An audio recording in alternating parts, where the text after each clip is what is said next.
കോടിക്കണക്കിന് രൂപയാണ് ഈ പാലസ്തീനിലേക്ക് ഒഴുകിക്കൊണ്ടിരിക്കുന്നത്. നമ്മുടെ രാജ്യത്ത് തന്നെ സേവ് ഗാസ എന്ന് പറഞ്ഞ് എന്തുമാത്രം ഈ സുഡാപ്പികൾ കാശ് പിരിച്ച് പാലസ്തീനിലേക്ക് അയച്ചു കൊടുത്തിട്ടുണ്ട്. ഈ കാശൊക്കെ എവിടെ പോയി? നിങ്ങളൊന്ന് നോക്കിയാൽ ഇപ്പൊ നമുക്ക് യൂട്യൂബുകളിൽ അതിന്റെ വീഡിയോ വരുന്നുണ്ട്. ചലന്തി വലകൾ പോലെയാണ് ഹമാസുകാർ ടണലുകൾ പണിതു വെച്ചിരിക്കുന്ന പാലസ്തീനിൽ. ആയിരക്കണക്കിന് തുരങ്കങ്ങൾ, ഓരോ ടണലിനും 100 കോടിയിലേറെ രൂപ ചെലവുണ്ട്. അപ്പോൾ ഈ പൈസയൊക്കെ എവിടെ പോയി?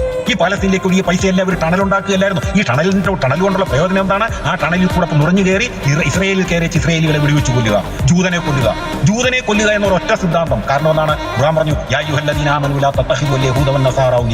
സൂറത്തുൽ മാഇദ 51-ാം വാക്യം. അല്ലയോ മുസ്ലിമീങ്ങളെ, നിങ്ങൾ യഹൂദനെയും ക്രിസ്ത്യാനിയും മിത്രമാക്കരുത്. അതിനുവേണ്ടിയാണ് ആ ഒറ്റ ആയത്തവിടെ കിടക്കുകയാണ്.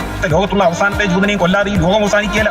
ഹദീസിലുണ്ട്. ഈ മുഹമ്മദിന്റെ വചനങ്ങൾ പൂർത്തീകരിക്കാൻ വേണ്ടിയാണ് ഇവർ ഈ ആയിരക്കണക്കിന് ടണലുകൾ ഈ പാലസ്തീനിലെ, ഈ കോടിക്കണക്കിന് ഈ ഇസ്രായേൽ പാലസ്തീനിലെ പാവങ്ങൾക്ക് ഭക്ഷണത്തിനും പാർപ്പിടത്തിനുമായിട്ട് ലോകത്തെ സംഘടനകൾ അയച്ചു കൊടുത്ത പണം മുഴുവൻ ഇവർ ടണലുണ്ടാക്കി ഇസ്രായേലികളെ കൊല്ലാൻ വേണ്ടി, ജൂതന്മാരെ കൊല്ലാൻ വേണ്ടി ടണലുകൾ നിർമ്മിച്ചു.